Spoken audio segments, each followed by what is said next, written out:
வேரோடும் வேரடி மண்ணோடும் புடுங்கி வீசணுங்கிறதுக்காக களத்தில் எனது தொகுதி 1000 விளக்கு ஒரு நட்சத்திர தொகுதி. இவர்களால் தான் தமிழ்நாடு சீரழிந்து போனது.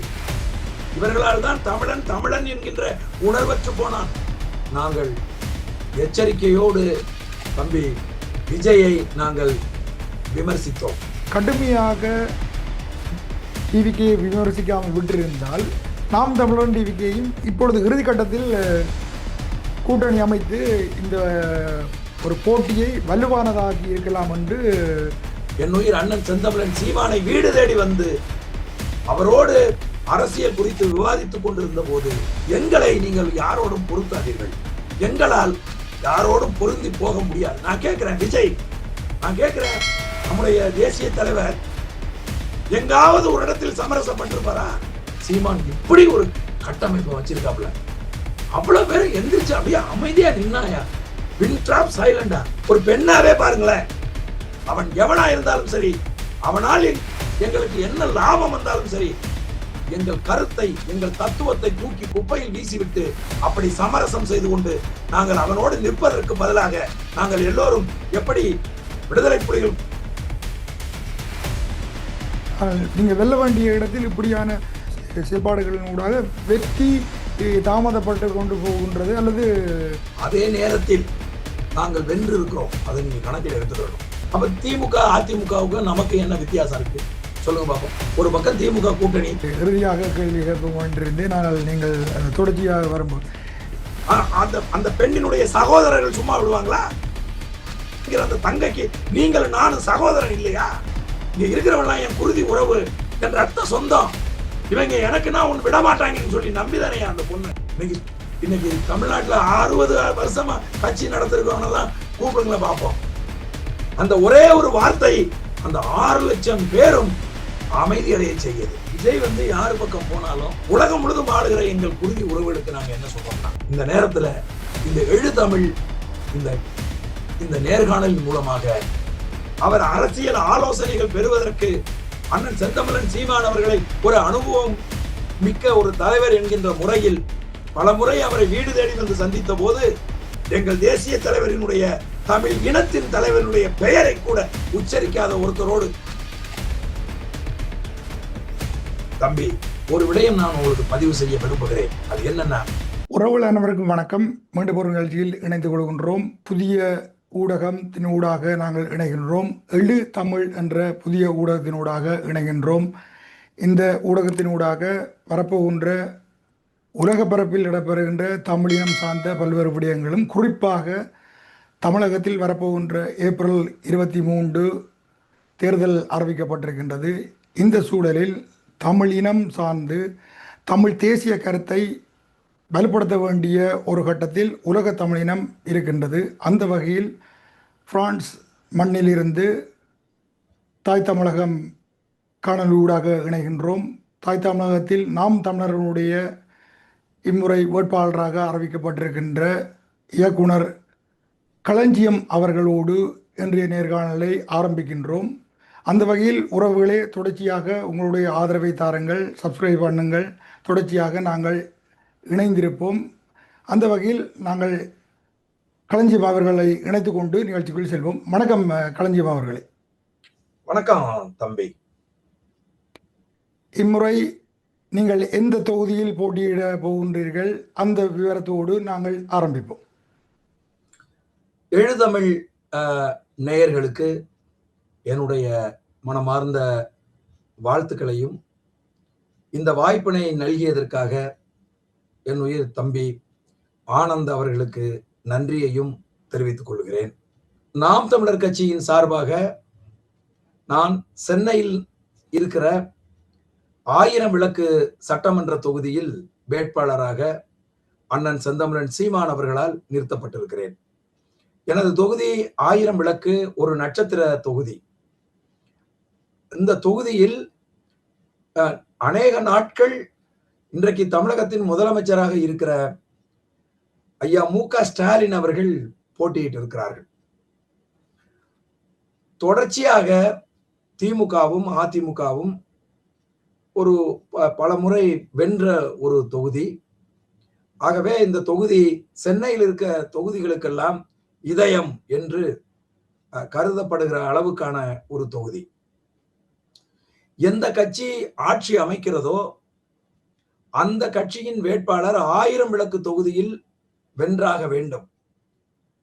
அப்படியான ஒரு நிலை இருக்கக்கூடிய ஒரு தொகுதியில்தான் அண்ணன் செந்தமிழன் சீமான் அவர்கள் என்னை நிறுத்தி இருக்கிறார். அண்ணன் ஒரு பெரும் நம்பிக்கையோடு என்னை அந்த களத்தில் இறக்கியிருக்கார். நானும் மிக உறுதியோடும் நம்பிக்கையோடும் களமாடி வருகிறேன். 1000 விளக்கு தொகுதியில் இருக்கக்கூடிய மக்களை எல்லாம் சந்தித்து நாம் தமிழர் கட்சியினுடைய கொள்கைகளை விளக்கி பேசி வருகிறேன். மக்களுடைய பேர் ஆதரவு எனக்கு இருக்கிறது. உறுதியாக நான் வெல்வேன் என்கிற நம்பிக்கை எனக்கு இருக்கிறது. உங்களுடைய தேர்தல் பிரச்சாரம் இரவு வேளைகளிலும் தொடர்ச்சியாக இடம்பெற்று வருகின்றதை நான் உங்களுடைய சமூக வலைதளங்கள் ஊடாக அவதானித்து வருகின்றேன்.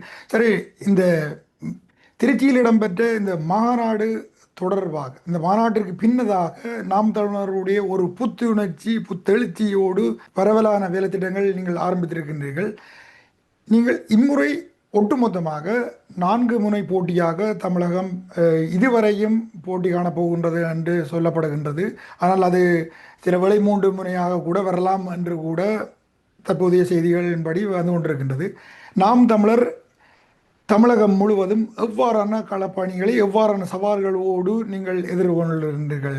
அதாவது அது மும்முனை போட்டியாக இருந்தாலும் சரி, 4 முனை போட்டியாக இருந்தாலும் சரி, எங்களை பொறுத்த அளவுல நேருக்கு நேரான போட்டி தான். அது எப்படி அப்படின்னு கேட்டீங்கன்னா, நாங்கள் தேர்தலுக்காக தேர்தல் களத்தில் நிற்கவில்லை. நாங்கள் ஒரு தத்துவத்தோடு, ஒரு கோட்பாட்டோடு, ஒரு கொள்கையோடு களத்திலே இறங்கி நிற்கிறோம். தமிழகத்திலே இன்று நாம் தமிழர் கட்சிக்கும் எங்களுக்கு எதிராக நிற்கிற திராவிட சிந்தனையாளர்களுக்கும் நடப்பது ஒரு கோட்பாட்டு யுத்தம். இந்த நிலப்பரப்பில் கடந்த 60 ஆண்டுகளுக்கு மேலாக இல்லாத திராவிடம் என்கிற ஒரு கருத்தியலை கொண்டு வந்து திணித்து 1.5 லட்சம் எங்கள் குருதி உறவுகள் கொன்று குவிக்கப்பட்ட போது தாய் தமிழகத்திலே இருந்த தமிழர்கள் என்கின்ற உணர்வை பெறாமல் நான் திராவிடனா தமிழனா என்கிற குழப்பத்தில் இருந்த காலகட்டத்தில் எழுந்து வந்திருக்கக்கூடிய கட்சி நாம் தமிழர் கட்சி. இந்த கட்சி இந்த நிலப்பரப்பில் ஏற்படுத்தி இருக்கக்கூடிய அந்த திராவிட சித்தாந்த குழப்பங்களை எல்லாம் வேரோடும் வேரடி மண்ணோடும் புடுங்கி வீசணுங்கிறதுக்காக களத்தில் நீக்கி அதிமுக கூட்டணி, திமுக கூட்டணி அரசியல் கட்சிகள் எப்பொழுதுமே தேர்தல் களம் என்று வந்துவிட்டால் தமிழகத்தில் இருக்கக்கூடிய அரசியல் கட்சிகள் எல்லாமே 2 கூட்டணிகளாக பிரிந்துவிடும். இப்ப புதுசா ஒரு நடிகர் ஒருத்தர் வந்திருக்கார். அவரை நீங்க பாத்தீங்க அப்படின்னு சொன்னா, இந்த தாய் தமிழகம் சீரழிந்து போவதற்கு யாரெல்லாம் காரணமோ, எந்த திராவிட தலைவர்கள் எல்லாம் காரணமோ, அதாவது மதிப்புக்குரிய ஈவே ராமசாமி நாயக்கர், பேரறிஞர் அண்ணா என்று சொல்லப்படுகிற CN அண்ணாதுரை, எம்ஜிஆர் என்று சொல்லப்படுகிற MG ராமச்சந்திரன், இவர்களை எல்லாம் எங்களுடைய முன்னோடி என்று வைத்துக் கொண்டு, இவர்களால் தான் தமிழ்நாடு சீரழிந்து போனது. இவர்களால் தான் தமிழன் என்கின்ற உணர்வற்று போனான். அவர்களை என்னுடைய முன்னோடின்னு வச்சுக்கிட்டு அரசியல் களத்துக்கு வந்தபோதே நாங்கள் எச்சரிக்கையோடு தம்பி விஜயை நாங்கள் விமர்சித்தோம். இவர்கள் எப்படி உனக்கு முன்னோடிகளாக இருக்க முடியும் என்று கேள்வி எழுப்பினோம்.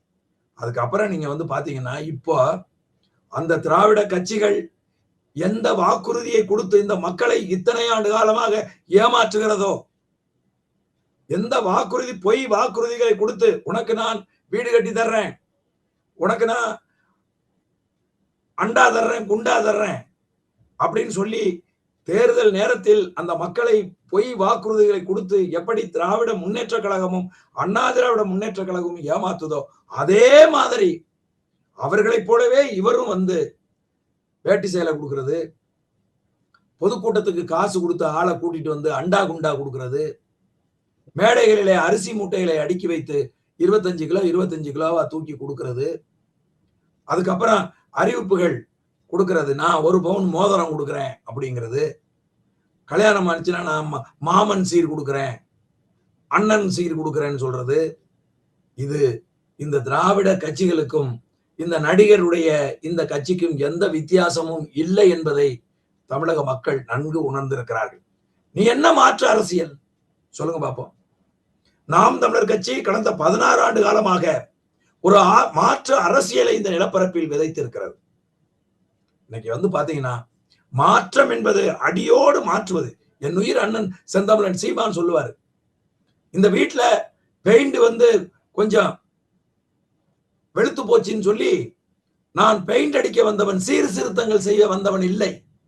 அந்த வீட்டையே மொத்தமாக தகர்த்து கீழே தள்ளிவிட்டு மறுகாட்டுமானம் செய்ய வந்தவன் என்று எங்கள் கட்சியினுடைய தலைவர் என் உயிர் அண்ணன் சீமான் அவர்கள் சொல்லுவாங்க. அப்ப மாற்றம் என்பது தலைகீழ் மாற்றம். இந்த திராவிட கட்சிகள் போதித்து வைத்திருக்கிற அனைத்தையும் மாற்றி அமைக்கிறதுக்கு பேர் தான் மாற்றம். இன்றைக்கு நாங்கள் எங்களுடைய மேடை பண்பாட்டில் இருந்து, மேடை கலாச்சாரத்தில் இருந்து திராவிட இயக்கங்கள் எதையெல்லாம் நச்சுக்களை விதைத்து வைத்திருந்ததோ அந்த நச்சுக்களை எல்லாத்தையும் இந்த 16 ஆண்டு காலத்துல நாங்க அகற்றியிருக்கோம். தலைவர் உட்பட அனைவரும் போய் மேடையில ஏறி உட்கார்ந்துக்கிறது, பேசுறவன் பேச்ச கவனிக்காம மேடையில உட்கார்ந்துட்டு குசு குசுன்னு இங்கிட்டு பேசிட்டு கொண்டுகிட்டு இருக்கிறது, மேடையில இருக்கிறவன் ஏதோ உயர்ந்தவன் போலவும் கீழே இருப்பவர்கள் ஏதோ தரம் குறைந்தவர்கள் போலவும் ஒரு எண்ணத்தை உருவாக்குவது, இவற்றையெல்லாம் தகர்த்தெறிந்தார் என் உயிர் அண்ணன் செந்தமிழன் சீமான். அண்ணன் சீமான் உட்பட அனைவரும் கீழே தான் உட்கார்ந்திருப்போம். யார் பேசுகிறாரோ அவர் எல்லாருடைய பார்வையும் அவர் மீது குவிய வேண்டும். மேடையில உட்கார்ந்துட்டு கஜாமுஜான்னு இருக்கக்கூடாது. இன்னும் சொல்ல போனீங்கன்னா ஒளிபெருக்கிகள் கூட அந்த மேடையில் இருந்தால் அது கவன சிதைவை ஏற்படுத்தும் என்று என் உயிர் அண்ணன் அந்த ஓரங்கள்ல தான் வைக்க சொல்லுவார். அதே மாதிரி வாழ்க ஒளிக என்கிற முழக்கங்களை நாங்கள் தகர்த்தெறிந்திருக்கிறோம். நாம் தமிழர் கட்சியில 2 வாழ்க முழக்கம் தான். தமிழ்தாய் வாழ்க, தலைவர் பிரபாகரன் வாழ்க. இது 2 தவிர யாருக்கும் வாழ்கை கிடையாது. எவனாவது ஒருத்தன் சீமான் வாழ்கன்னு சொன்னா கூட அவன் கட்சியில் இருக்க மாட்டான். அடுத்தது, எந்த புரோஜனமும் இல்லாத சால்வை போத்துறது, அதனால மேடையில ஏறிக்கிட்டு அவர்களே இவர்களேன்னு மணிக்கணக்கா பேசுறது, இது எல்லாத்தையும் ஒழிச்சு கட்டி இருக்கிறோம். ஒரே வார்த்தை, அண்ணன் உட்பட அனைவருக்கும் வணக்கம். அதை கூட சொல்லாமல் மேடையில ஏறனுடைய உங்க கருத்தை பதிவு செய்யலாம். மேடை என்பது உங்களுடைய கருத்தை பதிவு செய்வதற்கான இடமே ஒழிய யாரையும் ஐஸ் வைக்கிறதுக்கோ யாரையும் அங்க புகழ்ந்து பேசுறதுக்கான இடம் இல்லை என்பதை மாற்றி அமைத்திருக்கிறோம். இப்படியாக நாம் தமிழர் கட்சி ஒட்டுமொத்தமாக ஒரு புதிய மாற்றத்தை எல்லா வகையிலும் அரசியல் களத்தில் உருவாக்கி இருக்கிறது. அதனாலதான் நாங்க சொல்றோம், 4 முனை போட்டியா இருந்தாலும் சரி, எங்களுக்கு அவர்கள் அனைவருமே ஒரு முனைதான். அவர்கள் எல்லோருமே எங்கள் அரசியல் எதிரிகள். நாங்கள் அவர்களை எதிர்த்து நிற்கின்றோம். எங்கள் அரசியல் எதிரிகளை ஒட்டுமொத்தமாக வைத்து அடித்து நொறுக்க வேண்டும். மக்கள் மீது எந்த அக்கறையும் இல்லாமல், இந்த மக்களை வெறுமனே இலவசங்கள் கொடுக்கிறேன்னு சொல்லி இந்த மக்களை தொடர்ச்சியாக ஏமாற்றிக் கொண்டிருக்கக்கூடிய இந்த ஒட்டுமொத்த கும்பலையும் அழித்து ஒழித்து அரசியலில் இருந்து அவர்களை அகற்ற வேண்டும். தமிழர்களுக்கு உண்மையான அரசியல் என்றால் என்ன என்பதை புரிய வைக்க வேண்டும் என்கிற இடத்தில் நாம் தமிழர் கட்சி இருக்கிறதுனால நாங்கள் 4 முனை போட்டியாக பார்ப்பதில்லை, இருமுனை போட்டியாகத்தான் இந்த தேர்தலை நாங்கள் அணுகிறோம். உண்மையாக டிவிக்கு பற்றி இறுதியாக கேள்வி கேட்போம் என்றிருந்தேன். ஆனால் நீங்கள் தொடர்ச்சியாக வரும்போது டிவிக்கு, அதாவது விஜயை சீமான் அவர்கள் அல்லது நாம் தமிழர் ஆரம்பத்தில் வரவேற்றார்கள். ஆனால் இப்பொழுது கடுமையான எதிர்ப்பு காட்டி வருகின்றீர்கள். கொள்கை ரீதியான வித்தியாசம் என்று சொல்லிக் கொண்டிருக்கிறீர்கள். ஆனால் இப்பொழுது அவர் அந்த கூட்டணி, ஆரம்பத்தில் கூட்டணிக்கு தங்களை தேடி ஆக்கள் வருவார்கள் என்று சொல்லியிருந்தார். ஆனால் இதுவரையும் ஆக்கள் செல்லவில்லை. இந்த இடத்தில் ஒரு விமர்சனமாக அல்லது ஒரு பார்வையாக சொல்லப்படுகின்றது, கடுமையாக டிவிகேயை விமர்சிக்காமல் விட்டிருந்தால் நாம் தமிழன் டிவிகேயும் இப்பொழுது இறுதிக்கட்டத்தில் கூட்டணி அமைத்து இந்த ஒரு போட்டியை வலுவானதாகி இருக்கலாம் என்று சொல்லுகின்றார்கள். இவர்களுக்கு என்ன சொல்ல போன்றீர்கள்? எப்படி இப்படி சிந்திக்க முடியுதுங்கிறது எனக்கு புரியல. நாங்கள் இலக்கு ஒன்றுதான், இனத்தின் விடுதலை என்று களத்தில் நின்று கொண்டிருக்கிறோம். இந்த நிலத்தை சீரழித்தது திராவிட சிந்தனை என்று நாங்கள் முழங்கி 16 ஆண்டுகளாக இந்த நிலத்தில் நாங்க களமாடிட்டு இருக்கிறோம். விஜய் போன்ற ஒரு ஆளு தன் கொள்கை என்ன, தன் கோட்பாடு என்ன அப்படின்னு எதையும் சொல்லாத காலகட்டத்தில் எங்கள் தலைவர் என்னுயிர் அண்ணன் செந்தமிழன் சீமானை வீடு தேடி வந்து அவரோடு அரசியல் குறித்து விவாதித்துக் கொண்டிருந்த போது நாங்கள் அவரை எப்படி எதிர்க்க முடியும்? அவர் என்ன கொள்கையை முன்வைக்க போகிறார், என்ன கோட்பாட்டை முன்வைக்க போகிறார், எந்த தத்துவத்தை தூக்கி நிக்க போறார் களத்துல, யாரை முன்னோடியாக கொல்ல போகிறார், இது எதுவுமே தெரியாத ஒரு சூழ்நிலையில அவர் அரசியல் ஆலோசனைகள் பெறுவதற்கு அண்ணன் செந்தமிழன் சீமான் அவர்களை ஒரு அனுபவம் மிக்க ஒரு தலைவர் என்கின்ற முறையில் பல முறை அவரை வீடு தேடி வந்து சந்தித்த போது எப்படி நாங்கள் புறக்கணித்திருக்க முடியும்? அவர் என்றைக்கு திராவிடமும் தமிழ் தேசியமும் 2 கண்கள் என்று சொன்னாரோ அன்றைக்கு அவர் எங்கள் எதிரியாகிவிட்டார். இது நான் அதனாலதான் எடுத்த உடனே சொன்னேன், நாம் தமிழர் கட்சி தேர்தலில் ஜெயிக்கிறதுக்கான கட்சி இல்ல, இது ஒரு தத்துவத்தை எதிர்த்து தத்துவத்தோடு நிற்கக்கூடிய ஒரு கட்சி. இது ஒரு தத்துவார்த்த யுத்தம். இங்க நாங்கள் வீழ்த்த நினைப்பது ஆட்சி மாற்றத்தை ஏற்படுத்தணும் நாங்க நினைக்கல, அந்த அடிப்படை அரசியல் மாற்றத்தையே ஏற்படுத்தணும் நாங்க நினைக்கிறோம். திமுக இல்லாட்டி அதிமுக, அதிமுக இல்லாட்டி திமுக, இல்லைன்னா அவர் எனக்கு ஒரு தமிழ் தேசியமும் திராவிடமும் 2 கண்ணுன்னு சொன்ன உடனே அவரோட போய் நாங்க கூட்டணி வச்சுக்கிட்டு ஆட்சி மாற்றத்தை ஏற்படுத்துறதுக்கான செயல் திட்டம் கொண்டவர்கள் கிடையாது நாம் தமிழர் கட்சியினர். இதை அடிப்படையில புரிந்து கொண்டவர்களுக்கு இந்த கேள்வி எழாது. நாங்கள் உயிரே போனாலும், எத்தனை கோடியை கொட்டி கொடுத்தாலும், நாங்கள் கொண்டிருக்கக்கூடிய கொள்கையில் இருந்து ஒருபோதும் நாங்கள் விலக மாட்டோம். நாங்கள் தமிழ் தேசியர்கள், எங்கள் சிந்தனை தமிழ் தேசிய சிந்தனை. ஆகவே இந்த நிலப்பரப்பில் இருந்து தமிழ் தேசியத்தை வேரோடு புடுங்கி வீசியதால் நாங்கள் இழந்திருக்கிறோம். எங்கள் குருதி உறவுகளை கண்ணு கட்டுற தூரத்துல 1.5 லட்சம் பேரை நாங்கள் இழந்திருக்கிறோம். காரணம் என்ன? இந்த நிலப்பரப்பில் இருக்கக்கூடிய திராவிட சிந்தனையாளர்கள் ஆட்சியாளர்களாக இருந்து கொண்டு எங்களை கொன்று குவித்த போது அவர் உள்ளுக்குள் ரசித்தார்கள், உள்ளுக்குள் அவர்களுக்கு மகிழ்ச்சி ஏற்பட்டது. இந்த சூழ்நிலையில நாங்கள் எடுத்திருக்கக்கூடிய இந்த முடிவில் இருந்து நாங்கள் பின்வாங்க மாட்டோம். விஜய் என்றைக்கு தமிழ் தேசியமும் திராவிடமும் 2 கண்கள் என்று சொன்னாரோ, எங்கள் வழிகாட்டி ஈவே ராமசாமி நாயக்கர் என்று சொன்னாரோ, எம்ஜி ராமச்சந்திரன் என்று சொன்னாரோ, என்றைக்கு அவர் பேரறிஞர் அண்ணா எனக்கு வழிகாட்டி என்று சொன்னாரோ, அன்றைக்கே அவர் எங்களுடைய எதிர்த்தளத்துல போயிட்டார், திராவிட சித்தாந்தவாதியா மாறிட்டார். நாங்கள் எப்படி அவரோட கூட்டணி வைக்க முடியும்? என்ன சமரசம் செய்து கொள்வது சொல்லுங்க பாப்பா. தமிழன், நான் கேட்கிறேன், நம்முடைய தேசிய தலைவர் எங்காவது ஒரு இடத்தில் சமரசப்பட்டிருப்பாரா? நான் கேள்விப்பட்டிருக்கேன். நீங்கள் சமரசப்பட்டு வந்தீங்க அப்படின்னு சொன்னா ஒரு மாநிலமா தமிழ் ஈழத்தை கொடுத்து நீங்க அதுக்கு முதல்வரா இருக்கலாம் அப்படிங்கிறது மாதிரியான ஆஃபர் எல்லாம் பண்ணாங்க. அப்படி எல்லாம் நான் அறிந்திருக்கிறேன். அதையெல்லாம் புறங்கையால தள்ளி விட்டவர் இல்லையா நம்ம தலைவர்? சொல்லுங்க பாக்க. ஒரே நோக்கம், தனி ஈழம் ஒன்றே தீர்வு. அதேதான் தமிழ்நாட்டுல ஒரே நோக்கம், தமிழ் தேசிய அரசியலை நாங்கள் நிறுவ வேண்டும். யார் வேணாலும் வா, என் நிலப்பரப்பில் குடியேறி இரு, சிட்டிசன் ஆஃப் தமிழ்நாடாக யார் வேணாலும் இரு, ஆனால் தமிழ் தேசிய இனத்தை சேர்ந்தவன் தான் இனி தமிழ் நிலப்பரப்பை ஆள வேண்டும் அப்படிங்கிற ஒரு லட்சிய இலக்கோடு, ஒரு கூரிய பார்வையோடு நாங்கள் இன்றைக்கு களத்தில் நின்றுட்டு இருக்கோம்.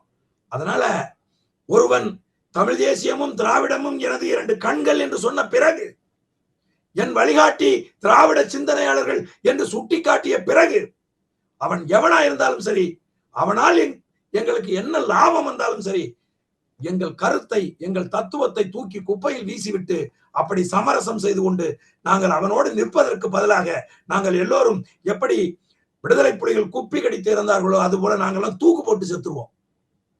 ஆனால் நீங்கள் சொல்றது ஈழத்தில் இது யதார்த்தமாக நாங்கள் கண்முனாக பார்த்த விடயங்கள்.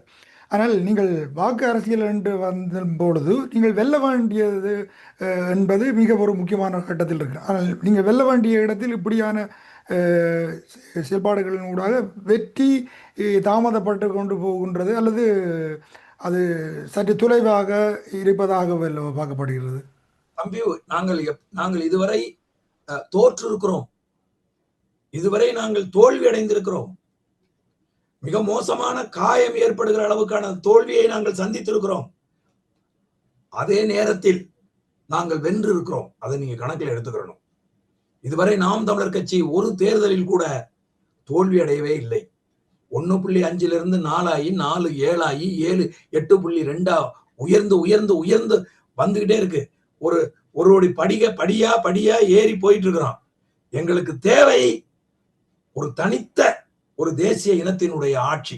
அது இல்லாம இந்த எங்களுக்கு முரண்பட்ட சிந்தனை கொண்டவர்களோடு போய் கூட்டணி வச்சுக்கிட்டு, அப்ப திமுக அதிமுகவுக்கு நமக்கு என்ன வித்தியாசம் இருக்கு சொல்லுங்க பாப்போம். ஒரு பக்கம் திமுக கூட்டணி, அதுல ஒரு 15 கட்சி, இந்த பக்கம் ஒரு அதிமுக கூட்டணி, அதுல ஒரு 15 கட்சி. இந்த திமுக அதிமுக கூட்டணியில் இருப்பவர்களுக்கும் நாங்க போய் ஒரு கூட்டணியில சேர்ந்துக்கிட்டு நிக்கிறதுக்கும் என்ன வித்தியாசம் இருக்கு சொல்லுங்க பாப்போம். எங்களுக்கு தேவை 10 எம்எல்ஏ 15 எம்எல்ஏ கிடையாது. எங்களுக்கு தேவை 234 தொகுதியிலும் நாங்கள் வெல்ல வேண்டும். நாங்கள் ஒரு தூய்மையான தமிழ் தேசிய அரசியலை நிறுவ வேண்டும். தம்பி, நான் எடுத்த உடனே அதனாலதான் சொன்னேன், நாங்கள் தேர்தல் அரசியலில் வெல்லுவதற்காக வந்தவர்கள் இல்லை. தமிழகத்திலே ஒரு கோட்பாட்டு அரசியலை நிறுவ வந்தவர்கள். தமிழ் தேசியம் என்கின்ற இங்க பாருங்க, இந்த நிலப்பரப்பில் 2009 இறுதி யுத்தத்துக்கு பிறகு ஏன் தமிழகம் அமைதியா இருந்துச்சு? ஏன் எந்த விதமான உணர்வும் இல்லாமல் எல்லாம் பொண்டாட்டியை கூட்டிட்டு கோயிலுக்கு போனான்? ஏன் எந்த உணர்வு எழுச்சியும் பெறாமல் அவன் பொங்கல் கொண்டாடினான்? ஏன் எந்த வருத்தமும் அடையாமல் அவன் தீபாவளி கொண்டாடினான் என்கிற கேள்வி இருக்கு பாருங்க. அந்த கேள்வியிலிருந்து எழுந்து வந்தவர்கள் நாங்கள். ஆகவே நாங்கள் கொள்கை சமரசம் செய்து கொள்ள முடியாது. எங்களுக்கு தேவை சமரசம் அல்ல, சமரசமற்ற வெற்றி. அந்த வெற்றியை நாங்கள் தனித்து நின்றுதான் அடைவோம். இல்லைன்னா எங்கள் கொள்கைக்கு முரண்பட்டு நிக்கிறவனோட எப்படி நாங்க போய் நிக்க முடியும்? அதிமுக போனா அவன் ஊழல் செய்தான், லஞ்சம் வாங்குறான், கொள்ளை அடிக்கிறான், அவன் மலைகளை வெட்டி விற்கிறான், மணலள்ளி விற்கிறான், எல்லா விதமான அட்டூழியங்களையும் செய்யறான். திமுக அந்த கூட்டணியில இருக்கிறவங்களுக்கு எல்லாருக்கும் அதுல பொறுப்பு இல்லையா? இவர்கள் செய்கின்ற அட்டூழியத்தில், இவர்கள் செய்கிற லஞ்ச லாவணியங்களில் அந்த கூட்டணியில் இருப்பவர்களுக்கு பொறுப்பு இருக்கா இல்லையா? கூட்டணியில் இருக்கிற யாரு முரண்பட்டு வெளியில வந்தது? உன் ஆட்சியில நீ மலைகளை வெட்டி விற்கிறாய், கள்ளச்சாராயம் காய்ச்சுகிறாய், எங்கள் மக்களை நீ கொல்ற, இங்க சாதிய வன்கொடுமைகள் நடக்குது, பெண்கள் நடமாட முடியல, பாலியல் துன்புறுத்தல் நடக்குது, 2 வயசு குழந்தைய கற்பழிக்கிறான் அப்படின்னு சொல்லிட்டு ஆளுங்கட்சியை கேள்வி கேட்டுட்டு அந்த கூட்டணியில இருந்து எவன் வெளில வந்தான் இது வரைக்கும்? அப்ப கூட்டணி அரசியல்ங்கிறது, கூட்டணி தர்மங்கிறது இங்க எப்படி இருக்குங்கிறத நீங்க முதல்ல புரிஞ்சுக்குங்க. அப்பதான் உங்களுக்கு ஒரு சிந்தனை வராது. என்ன சிந்தனை? கூட்டணின்னு உள்ள போயிட்டு சமரசம் ஆயிட்டு அந்த கூட்டணி தர்மத்துக்காக அவர்கள் செய்கிற அக்கிரமங்களை, அட்டூழியங்களை, அவர்கள் செய்கிற ஈனத்தனங்களை பொறுத்து கொண்டு இருக்கிறதுக்கு பதிலாக செத்து போயிடலாம். அதுதான் உண்மை. அதனாலதான் நாங்க சொல்றோம், ஒருபோதும் இவர்களோடு நாங்கள் சமரசம் செய்ய மாட்டோம். இன்னைக்கு இல்லாட்டியும் எங்க அண்ணன் சொன்னா பாத்தீங்களா, அண்ணன் செந்தமிழன் சீமா, என்னைக்காவது ஒரு நாள் இந்த நிலப்பரப்பு எங்க கிட்ட சிக்கும். அன்னைக்கு நாங்கள் என்ன கனவு காண்டு கொண்டு இருக்கிறோமோ, நாங்கள் எதை இந்த மக்களுக்கு இதுதான் உண்மையான அரசியல் என்று காட்ட நினைக்கிறோமோ, அந்த அரசியலை நாங்கள் நிலைநிறுத்துவோம். ஒரு தனி நாடு போல இந்த நிலப்பரப்பை மாற்றி காட்டுவோம். சரி, தமிழகத்தில் இப்பொழுது 234 தொகுதிகளிலும் நாம் தமிழருடைய ஆதரவு தளம், பிரச்சாரங்கள், மக்களுடைய வரவேற்பு எவ்வாறு செல்கின்றது? மிக சிறப்பாக இருக்கு. நாங்க கிட்டத்தட்ட இப்ப என்னையெல்லாம் அண்ணன் கிட்டத்தட்ட ஒரு 7-8 மாதங்களுக்கு முன்பே அறிவித்து விட்டார். நான் என் தொகுதியில அப்பையிலிருந்து நான் என் தொகுதியை போய் அதை ஸ்டடி பண்ணி இன்ச் பை இன்ச்சா அந்த தொகுதியில் இருக்கக்கூடிய சிக்கல்கள் என்ன, அந்த தொகுதியில் இருக்கக்கூடிய மக்களை சந்திப்பது, அவர்களோடு உறவாடுவது அப்படின்னு சொல்லி ஒரு பாரிய நட்பை, உறவை நான் உருவாக்கி வச்சிருக்கேன். என் தொகுதியில குறுக்கு நெடுக்குமா பல தடவை நான் பயணம் பண்ணியிருக்கேன். இதே போல தமிழகத்துல நாம் தமிழர் கட்சியினுடைய தம்பி தங்கைகள், அறிவிக்கப்பட்டிருக்கக்கூடிய தம்பி தங்கைகள், இந்த கட்சிகள் நீங்க பாத்தீங்கன்னா திமுக என்ன யாரையும் அறிவிக்கல, அதிமுக என்ன யாரையும் அறிவிக்கல, விஜய் எந்த கட்சிக்கு கூட்டணிக்கு போக போறாரு அப்படிங்கிறது இன்னமும் தெரியவே இல்லை. இப்ப இன்னைக்கு வரைக்கும் சொல்றாங்க கூட்டணிக்கு தான் போக போறாரு, இல்ல தனிச்சுதான் நிக்க போறாரு, இல்ல கூட்டணிக்கு தான் போக போறாரு அப்படின்னு சொல்லிட்டு இருக்காங்க. இப்படியாப்பட்ட சூழ்நிலையில நாங்க 234 தொகுதிக்கும் வேட்பாளர்களை நிறுத்தி எங்களுடைய வேட்பாளர்கள் எங்களுடைய கட்சியினுடைய நிலைப்பாட்டை கருத்தை மக்களிடையே எடுத்துட்டு போயிட்டு இருக்காங்க. நாங்க உறுதியா வெல்லுவோம் அப்படிங்கிற நம்பிக்கையோட இருக்கோம். தம்பி, ஒரு விடயம் நான் உங்களுக்கு பதிவு செய்ய விரும்புகிறேன். அது என்னன்னா, ஒத்த ரூபா காசு கொடுக்காம, எதையும் அதாவது குவார்டர் கோழி பிரியாணி கொடுக்காம, திருச்சியில நான் என்ன எங்க அண்ணன் செந்தமிழன் சீமான் அவர்கள் கூட்டிய அந்த மாநாட்டுக்கு கிட்டத்தட்ட 6 லட்சம் 7 லட்சம் மக்கள் கூடுனாங்க இல்லையா? அதன் பிறகு திருச்சி மாநாட்டுக்கு பிறகு நாம் தமிழர் கட்சி, திருச்சி மாநாட்டுக்கு முன் நாம் தமிழர் கட்சி என்று நாம் தமிழர் கட்சியை நீங்க ரெண்டா பாருங்க. இந்த மாநாட்டுக்கு பிறகு மக்களுக்கு ஒரு பெரிய நம்பிக்கை உருவாகியிருக்கு. ஏன் நாங்க உண்மையாவே அதுக்கு யாருக்கு நன்றி சொல்லணும்னா, விஜய்க்கு தான் நன்றி சொல்லணும். மாநாடு போடுறங்கிற பேர்ல அவங்க அடிச்ச அட்டூழியங்கள், அவர்கள் அடித்த கூத்து, பொதுக்கூட்டம் போடுறேன் அப்படிங்கிற பேர்ல அவர்கள் கொன்ற அந்த இளைய தலைமுறை பிள்ளைகளை எத்தனை பேரை கொன்னு குவிச்சிருக்காங்க. இது வரைக்கும் 50க்கும் மேற்பட்டவர்களை கொண்டிருக்காங்க. இது எல்லாத்தையும் பார்த்து மக்கள் கொந்தளித்து போயிருக்கிற நேரத்துல 6 லட்சத்துக்கும் மேற்பட்ட மக்களை ஒரு இடத்துல கூட்டி ஒரே ஒரு சின்ன அசம்பாவிதம் கூட நடக்காம அந்த இடத்துல இருந்து அந்த 6 லட்சம் பேரும் கிளஞ்சி வந்திருக்கிறாங்க அப்படிங்கிறத மக்கள் தொலைக்காட்சியிலையும் இந்த வலைதளங்கள்ல எல்லாம் பார்த்து பிரமித்து போய்விட்டார்கள். அதுலயும் உங்களுக்கு நான் சொல்றேன், 6 லட்சம் பேர் அந்த பகுதிகளில் திரண்டு இருக்கிறார்கள். மக்கள் போடப்பட்டிருந்த அந்த 3 லட்சம் இருக்கைகள்ல உக்காந்துட்டான். உட்கார்றதுக்கு இடம் இல்லாம நாலாபுரமும் லட்சக்கணக்கான மக்கள் திரண்டு நிக்கிறான். ஒரே ஒரு வார்த்தை, அந்த ஒரே ஒரு வார்த்தை அந்த 6 லட்சம் பேரும் அமைதியடைய செய்யுது. 6 லட்சம் பேர் பின் டிராப் சைலண்ட். ஒரு ஊசி போட்டீங்கன்னா அந்த சத்தம் கேட்கும். அப்படியான ஒரு அமைதியை ஒரு வார்த்தை ஏற்படுத்தியது. அந்த வார்த்தை அகவணக்கம். அகவணக்கம் என்று சொன்ன உடனே அந்த 6 லட்சம் பேர் எழுந்து அமைதியா நின்னா பாருங்க, தலையை கீழே கவர்ந்துகிட்டு. அதுதான் ராணுவ கட்டமைப்பு, அதுதான் நாம் தமிழர் கட்சி. இதையெல்லாம் மக்கள் பார்த்து பிரமித்து என்னையெல்லாம் பார்க்கிற போதெல்லாம் எல்லாரும் கேட்கிறாங்க, என்னப்பா அது சீமான் இப்படி ஒரு கட்டமைப்பை வச்சிருக்காப்ல, அவ்வளவு பேரும் எந்திரிச்சு அப்படியே அமைதியா நின்னாயா, பின் டிராப் சைலண்டா அப்படின்னு பிரமித்து போய்விட்டார்கள் பார்த்த மக்கள் எல்லாம். நாங்கள் அப்படியான ஒரு கூட்டம், நாங்கள் அப்படியான ஒரு படையணி. இது கொள்கை இல்லாத கூட்டம், ரசிகர் கூட்டம் கிடையாது. புரியுதுங்களா? கிட்டத்தட்ட கட்சி 2010 மே 18 கட்சி ஆரம்பித்த நாளிலிருந்து உடனே தேர்தல் களத்துக்கு முதலமைச்சர் ஆயிரணும்னு சீமானவர்கள் வரவில்லை. 2015 வரைக்கும் தமிழ்நாடு முழுதும் பயணித்து ஊர் ஊரா போய் தொண்டை அருந்து ரத்தம் சிந்த நம்ம இந்த இளைய தலைமுறை பிள்ளைகளை பார்த்து அவர்களுக்கு அறிவூட்டிய ஆற்றல் ஊட்டிய அரசியல் என்றால் என்ன, தமிழ் தேசியம் என்றால் என்ன என்பதை அவர்களுக்கு புரிய வைத்து தெரிய வைத்து தெளிய வைத்து அதன் பிறகு 2016 தேர்தல் களத்துக்கு வந்திருக்கார். 2010, 2011, 2012, 2013, 2014, 2015 6 ஆண்டு காலம் களத்துல உழைச்சு ஒரு கட்டமைப்பை ஊர் ஊரா உருவாக்கி அதன் பிறகு தேர்தல் களத்துக்கு வந்த என் உயிர் அண்ணன் செந்தமிழன் சீமானை நீங்க நினைச்சு பாருங்க. நாம் தமிழர் கட்சி என்கிற ஒரு கட்சியை ஆரம்பித்த போது அந்த கட்சியில் இருக்கக்கூடிய தம்பி தங்கைகளுக்கு துண்டறிக்கை அடிக்கிறதுனா என்னன்னு தெரியாது, சுவரொட்டினா என்னன்னு தெரியாது, அதை எப்படி ஒட்டணும்னு தெரியாது. துண்டறிக்கை இப்படித்தான் வடிவமைக்க வேண்டும், சுவரொட்டி இப்படித்தான் வடிவமைத்து இதெல்லாம் இங்க வைக்கணும். நம்முடைய முன்னோர்கள், நம்முடைய தேசிய தலைவர் எல்லா சுவரொட்டிலையும் எல்லா துண்டறிக்கையிலும் இருக்கணும். ஐயா நம்ம பெரிய பாட்டன் நம்மாழ்வார் இருக்கணும், திருவள்ளுவர் இருக்கணும், முப்பாட்டன் முருகன் இருக்கணும்.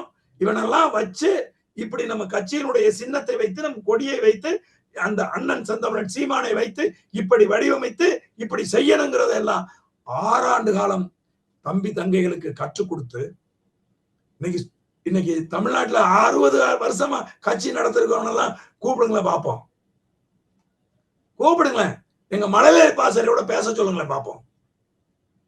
தமிழ்நாட்டிலேயே ஒரு கட்சியில் எண்ணிக்கையில் அடங்காத மேடை பேச்சாளர்கள், தர்க்க ரீதியாக கருத்தியல் ரீதியாக உலக வரலாறா இருந்தாலும் சரி, இந்திய வரலாறா இருந்தாலும் சரி, அது தமிழன் வரலாறா இருந்தாலும் சரி, முனை அளவு கூட பிழை இல்லாமல் பேசுகிற பேச்சாளர்களை கொண்டிருக்கக்கூடிய ஒரு கட்சி நாம் தமிழர் கட்சி. அது என் உயிர் அண்ணன் செந்தமிழன் சீமான் என்கின்ற தனி மனிதனுடைய கடும் உழைப்பால் வந்த ஒரு கட்சி. இப்படி ஏதாவது செஞ்சிருக்காரா விஜய்?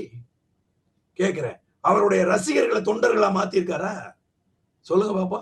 ரசிகர்களை தொண்டர்களா மாத்தி இருந்தா இந்த 41 பேர் இறந்திருப்பாங்களா? ஒவ்வொரு இடத்துல கூட்டம் கூடுற இடத்துலயும் எவனாவது ஒருத்தர் 2 பேர் செத்துக்கிட்டே இருக்கானே, இது நடந்திருக்குமா? யாராவது அண்ணன் செந்தமிழன் சீமான் 6 லட்சம் பேர் திரண்டான எவனாவது அண்ணனோட காருக்கு பின்னாடி ஓடினானா? சொல்லுங்க பாப்போம். அப்போ எங்களை நீங்கள் யாரோடும் பொருத்தாதீர்கள். எங்களால் யாரோடும் பொருந்தி போக முடியாது. நான் கேட்கிறேன், விஜய் எங்களுடைய தலைவர், எங்கள் கட்சியினுடைய தலைவர் என்று நாங்கள் பிரகடனப்படுத்தி இருக்கிற மேதகுவே பிரபாகரன் அவர்களை தலைவனா விஜய் ஏற்பாரா? நான் கேட்கிறேன். ஏற்க மாட்டார். இன்றைக்கு வரைக்கும் கட்சி ஆரம்பிச்சு 3 ஆண்டு காலமா இருக்கு. இதுவரைக்கும் எங்கள் தேசிய தலைவரினுடைய தமிழ் இனத்தின் தலைவருடைய பெயரை கூட உச்சரிக்காத ஒருத்தரோடு நாங்கள் எப்படி கூட்டணி வைக்க முடியும்? யோசிங்க. அதனால நாம் தமிழர் கட்சி வலுவா இருக்கு. 234 தொகுதியிலும் நாங்கள் கருத்தியலை விதைத்துக் கொண்டே இருக்கிறோம். எங்கள் விதை உறுதியாக ஒரு நாள் இந்த நிலப்பரப்பில் முளைக்கும். இன்றைக்கு கட்சிங்கிற பேர்ல நடத்திட்டு இருக்க யாரும் அதன் பிறகு அரசியல் என்று பேசிக்கொண்டு எழுந்து வர முடியாத அளவுக்கான வெற்றியை நாம் தமிழர் கட்சி அடையும். நாங்கள் ஒரு தொலைதூர பார்வையோடு நிற்கின்ற போராளிகள். நாங்கள் தேர்தல் களத்தில் நிற்கிற வேட்பாளர்கள் அல்ல. நாங்கள் ஒரு நீண்ட நெடிய போர்க்களத்தில் நிற்கக்கூடிய போராளிகள். நாங்க உறுதியா நாங்க ஒரு நாள் வெல்வோம். அந்த நம்பிக்கை எங்கள் ஒவ்வொருத்தருக்கும் நெஞ்சுக்குள்ள ஆழமா இருக்கு தம்பி. சரி, இறுதியாக சுருக்கமாக இந்த அதிமுக கூட்டணியில் விஜய் இணைந்தால் இன்னும் சவாலாக மாறுமா என்ற இந்த கேள்விக்கு ஒரு பதில். அதே போன்று இறுதியான கேள்வியாக உலக தமிழத்துக்கு என்ன சொல்ல போன்றீர்கள்? சுருக்கமாக சொல்லுங்கள். ஒரே ஒரு சின்ன விஷயம்தான். விஜய் யாரு பக்கம் போனாலும் தமிழக அரசியல்ல எந்த ஒரு மாற்றமும் பெருசா ஏற்பட போறது இல்லை. அதுக்கு நிறைய உதாரணங்கள் இருக்கு. காரணம் என்னன்னா, விஜய்க்கு வாக்களிப்பவர்கள் ஒரு தெளிவான அவருடைய சொந்த வாழ்க்கையில் ஏற்பட்டிருக்கக்கூடிய சிக்கல்கள் இன்னைக்கு அவரை 2 காலையும் பிடிச்சு சுகத்துல அடிச்சது மாதிரி பின்னாடி இழுத்து தள்ளி விட்டுருச்சு. ஒரு ஈழ தமிழச்சியை திருமணம் செய்து 2 பிள்ளைகளுக்கு தகப்பனா இருக்கக்கூடிய விஜய் அந்த பெண்ணை நிர்கதியா விட்டு, அந்த பெண் எனக்கு மனவிடுப்பு வேணும், எனக்கு டைவர்ஸ் வேண்டும் என்று நீதிமன்றத்துக்கு போய் நிற்கிற ஒரு நேரத்துல நீங்க ஒரு நடிகையோடு என்ன பண்ணீங்க அப்படிங்கறத உலகம் முழுவதும் இருக்கக்கூடிய தமிழர்கள் பார்த்தாங்க. தமிழ்நாட்டில் இருக்க தமிழர்களும் பார்த்து அதிர்ச்சி அடைந்து விட்டார்கள். ஈழ தமிழச்சிங்கிறத விடுங்க, மதிப்புக்குரிய தங்கச்சி சங்கீதா ஈழ தமிழச்சிங்கிறதே விடுங்க, ஒரு பெண்ணாவே பாருங்களேன். ஒரு பெண்ணாக தன்னுடைய கணவன் மிக மோசமான ஆட்டிடியூடு கொண்டவரா இருக்கிறாரு, பிற பெண்களோடு தொடர்பு கொண்டவரா இருக்கிறாரு, கரண்ட்ல இருக்காரு அப்படின்னு சொல்லி ஒரு குற்றச்சாட்டை நீதிமன்றத்துல முன்வைக்கிற போது, ஆமா நான் அப்படித்தான் தபார் நான் கூட்டிட்டு வர்றேன் வெளியில அப்படின்னு சொல்லி ஒரே வாகனத்தில் கூட்டிட்டு வந்த போதே விஜய் வீழ்ந்து விட்டார். அதில் அரசியல் இருக்குன்றல சொல்லுகிறார்கள். அதெல்லாம் ஒண்ணும் கிடையாது தம்பி. இங்க இருக்கக்கூடிய பெண்கள் இருக்காங்கல்ல, அங்கங்க ஒரு சில பெண்கள் விஜய் 100 பொண்டாட்டி வச்சுக்குவாரு, அவருக்கு பொண்டாட்டியா நான் கூட போவேன்லாம் ஒரு சில பெண்கள் பேசிட்டு இருப்பாங்களே ஒழிய ஒட்டுமொத்தமாக தமிழ் தாய்மார்கள் எப்படிங்க ஏற்பாங்க? நான் கேட்கிறேன். சங்கீதா ஒரு பெண்ணுன்னு யாருமே பார்க்க மாட்டாங்களா? எப்படி ஏற்பாங்க? அவங்க வீட்டுல உங்களுடைய கணவன்மார் அந்த மாதிரி இருந்தா அவங்க ஏத்துக்குவாங்களா? சொல்லுங்க பாப்பா. செருப்பகல்ட்டி அடிக்க மாட்டாங்க, காரை மூஞ்சில துப்ப மாட்டாங்க. அப்படி ஒருத்தனுடைய தங்கையோ ஒருத்தனுடைய சகோதரியோ திருமணம் செய்து கொடுத்து அந்த செய்து கொடுத்த மாப்பிள்ளை இந்த மாதிரி பொம்பளை ஜோக்குல அலைஞ்சா அப்படின்னு சொன்னா அந்த பெண்ணினுடைய சகோதரர்கள் சும்மா விடுவாங்களா? அப்ப சங்கீதா என்கிற அந்த தங்கைக்கு நீங்கள் நானும் சகோதரன் இல்லையா? சொல்லுங்க பாப்பா. யாரை நம்பி இந்த பொண்ணு இங்க தமிழ்நாட்டுல வாக்கப்பட்டு வந்துச்சு? தமிழ்நாட்டில் இருக்க தமிழர்களை நம்பி தானே வாக்கப்பட்டு வந்துச்சு. இங்க இருக்கிறவெல்லாம் என் குருதி உறவு, என் ரத்த சொந்தம், இவங்க எனக்குன்னா ஒண்ணு விட மாட்டாங்கன்னு சொல்லி நம்பிதானே அந்த பொண்ணு தமிழ்நாட்டுக்கு வந்துச்சு. அதனால சும்மா ஒரு நடிகை முன்னாடி நின்றுகிட்டு அவன் செய்யறதெல்லாம் சரின்னு சொல்லி பேசிக்கிட்டு அவனுக்கு ஓட்டு போட்டு அவன் முதலமைச்சரா வருவேன் அப்படின்னு பேசுறதெல்லாம் அயோக்கியத்தனம் நாங்கள் ஏற்க மாட்டோம். நாங்க பேசுற அரசியலை புரிஞ்சுக்கணும்னா அந்த டிவிகேல இருப்பவர்களுக்கு ஒரு நூற்றாண்டு ஆகும். ஆகவே அவர்களை பற்றி பேசாதீர்கள் என்று என்னுடைய அண்ணன் செந்தமிழன் சீமான் கட்டளையிட்டார். அதனால நாங்கெல்லாம் வாயை மூடிட்டு பேசாம இருக்கிறோம். ஆனால் சங்கீதாவை அசிங்கப்படுத்துகிற போது, ஒரு ஈழத் தமிழச்சியை இழிவு செய்கிற போது நாங்கள் பொறுத்து கொண்டு சும்மா இருக்க மாட்டோம். தேர்தல் முடியட்டும்னு காத்துக்கிட்டு இருக்கோம். அதனால விஜய் அதிமுகவுக்கு போயிட்டா அதிமுக அப்படியே தலைகீழ மாறிடும்.